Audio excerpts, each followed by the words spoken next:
about small meetings? I was quite surprised when I started to discover quite how many small meetings there are in Britain Yearly Meeting. It's about half of our local meetings have fewer than 15 people on a Sunday morning at worship. Gives you the scale of quite how many small meetings we have. And what I've been finding is that as a small meeting, you don't have to do everything. You don't have to do everything yourselves. You don't have to do everything the way that larger meetings do them, or the meeting that you used to belong to. And you don't have to have lots of roles. Lots of small meetings function very well by talking things through together and sorting things out in perhaps a more informal and more direct way. What do you have to do to be a local meeting then? Well, I've sat down with a number of people, and what they seem to be saying to me is that there seem to be 6 main things you have to have to be a local meeting. You have to have a clerk or a convener. You don't have to have a clerk, you have to have a clerk or a convener, somebody to get you together. Then there's some clerkship involved. A local meeting needs to have a meeting for worship that's open to the public.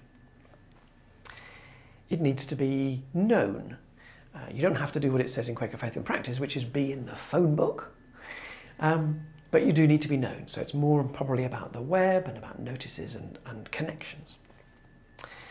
A Quaker meeting has to be a community. It's not just about coming from meeting for worship and going away. There's a community there.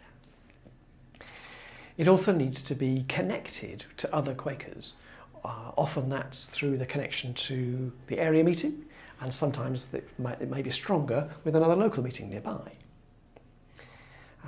And the 6th one is you do need to have a business meeting held in the form that Quakers do, but it doesn't have to be every month. It doesn't actually have to be every 3 months. But it's needed when you need to make decisions. The rest of the things that it takes to make a meeting can be done in a variety of different ways, and done some of them with the area meeting or with your neighbours as a whole. You didn't mention having a treasurer. Why not? No, I didn't. That's because some local meetings manage to not do money at all. Sometimes that's because they are meeting in a place that doesn't require any payment. They're perhaps meeting in a place that is made available to them for free.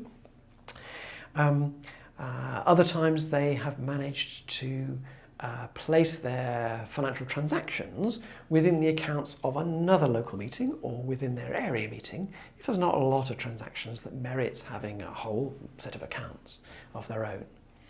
And some local meetings share a treasurer between 2 meetings. Are there any other things that might be a surprise?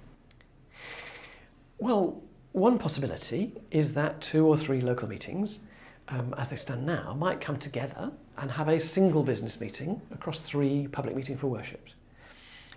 Technically they'd be 1 local meeting, but functioning in 3 places, but with a single business meeting. And there is permission to operate in that way. Another thing, clearly a major way of doing things more simply, is to meet without a meeting house. And I'll have more to say about that in another section of these videos.